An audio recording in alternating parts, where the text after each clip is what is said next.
A warm and auspicious morning to all, one and all present here, teachers, judges, mentors. My name is Muhammad Afan, and the topic of my research is diseases, causes, and prevention through hygiene in school and a special reference to typhoid. Before we delve into this topic any further, I would like to congratulate my mentor, Ms. Radhiyam, who has helped me throughout this entire scientific endeavor, who has helped my who has helped me through this scientific endeavor and helped me in what and in many other ways, and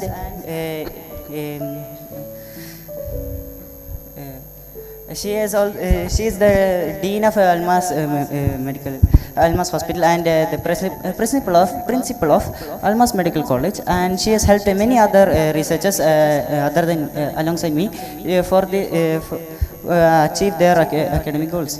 And my PPT here contains 4 parts: preparation of tools, literature review, methodology, findings, and preparation of article. Future importance. It contains 3 parts. First of all, introduction. Mainly, there are many diseases are currently a plague to India and especially Kerala. The reason why I chose typhoid is because it's a very serious disease, and if left untreated, can cause the death of many innocent people, and especially children, due to their developing immune systems. And out of 1 million people worldly, 2% to 1 to 2% are dying, are having fatal cases of typhoid. That's 10 to 20,000, which is a really huge issue. And in my research documents instances of typhoid in this school. I selected the sample as my school due to convenience, and also my paper focuses on the semi-urban area with Kottakkal, Malappuram towns, etc. This paper also aims to analyze the underlying causes of this disease. Mainly what I am trying to find out is whether hygiene is the main factor for the cause of this disease. And by identifying the root causes, we also intend to provide actionable insights and to reduce and prevent typhoid in the future, since it leads to prolonged school absenteeism. The way I've approached this issue is from all sides.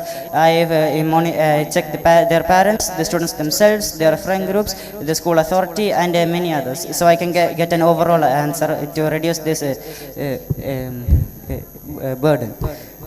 This study represents a crucial step in safeguarding our students' health and also improving school's learning environment, and also educating the parents about a potentially dangerous disease. Out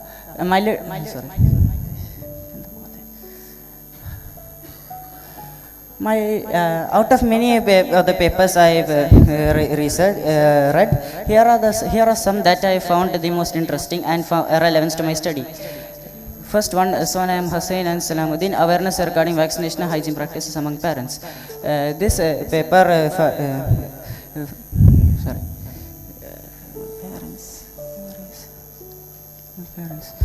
This paper documents the study of vaccines and whether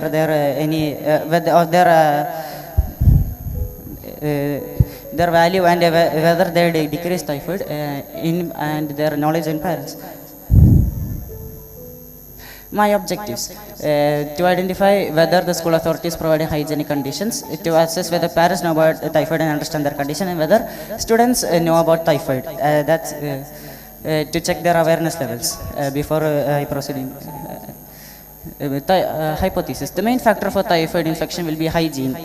Like I said before, I am figuring out, the purpose of my study is to figure out whether the lack of hygiene or reduced hygiene is the main reason for typhoid, as most rural areas are suffering from typhoid less than highly developed states like New Delhi, in cities like New Delhi, Mumbai, etc.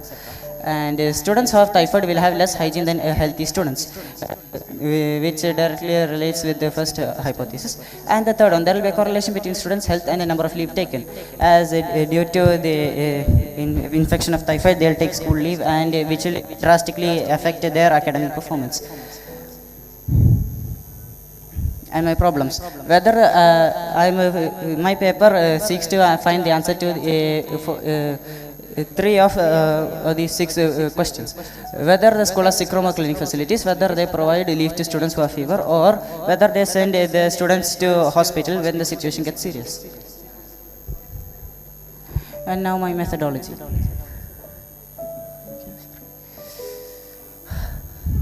First of all, my methodology is a compound methodology for the purpose of this study. I divide into three parts. First, students, school authority, and parents. For students, I used a questionnaire with 8 questions to assess their knowledge of typhoid and their overall hygiene conditions, to select certain students from the overall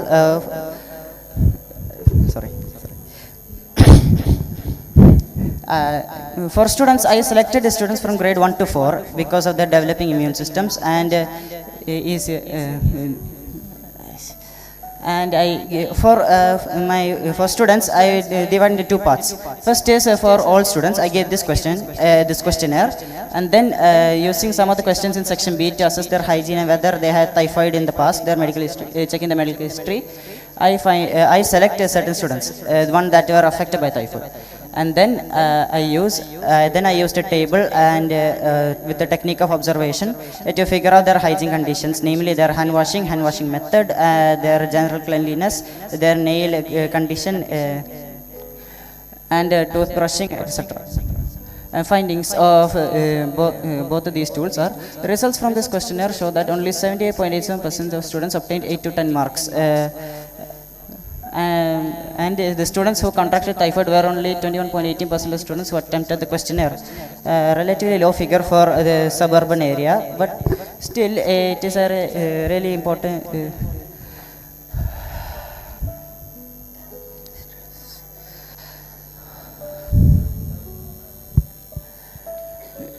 Yes. This table was used to assess selected students' hygiene conditions.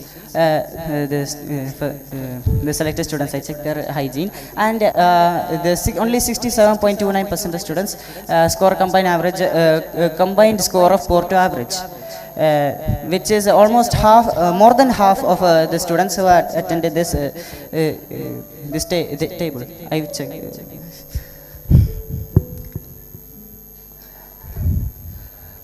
And school authority.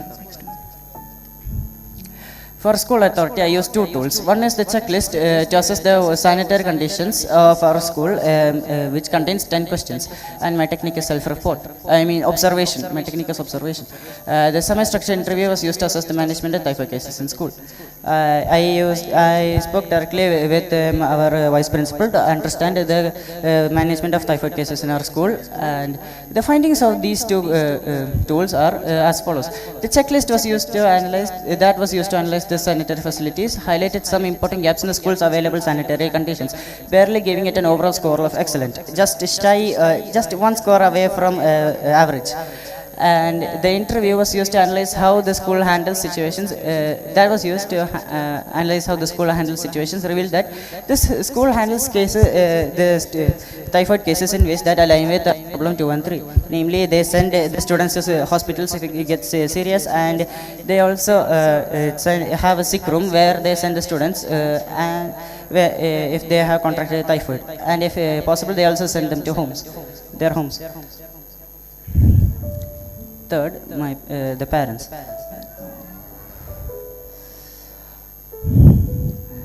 For parents, I used a questionnaire with 11 questions to assess the parents' overall knowledge, and also it has 2 parts. One is the general knowledge question to assess their overall awareness about typhoid, and the second part is their demographic data like age, gender, occupation, their education status, education, etc. The technique was self-report, and the targeted audience were parents. The findings showed that parents who participated in the study show that 18% of parents were unaware about the availability of typhoid vaccine. The vaccine TCVs, Most parents were undergraduate, approximately to 6.25, with 31.3% having postgraduate qualifications or higher.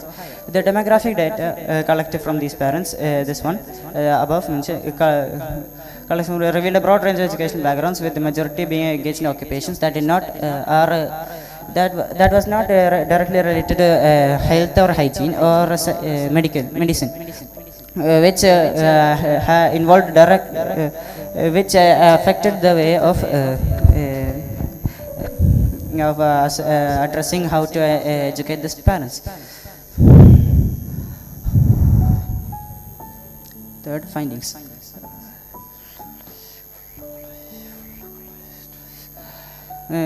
Findings. Many students lacked awareness of typhoid transmission and prevention. Students with typhoid showed poor hygiene, supporting objective 3 and highlighting hygiene's critical role in its prevention. And assessments revealed that inadequate school sanitation, particularly poor hand washing facilities, the lack of soap, etc., was led to an extreme spike in risk of disease, supporting objective 1. And these findings urge school authorities to enhance infrastructure and transmission. The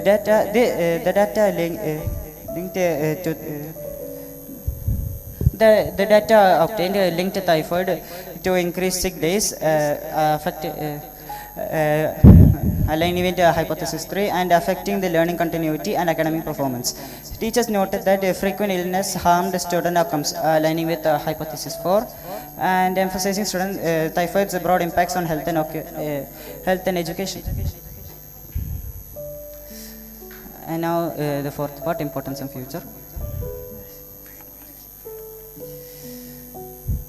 The findings from the study could contribute to public health campaigns, which are aimed at improving the health and hygiene practices among children and the broader population, and others, and potentially other suburban areas in this country, or other suburban areas that have a similar demographic data to our India, Kerala, etc. In India, Kerala, for example, China, Taiwan, and other currently developing countries, and ultimately reducing the burden of typhoid in such affected regions. By providing validated tools for assessing hygiene practices, the study also serves as a foundation in this field for further research and comparative studies.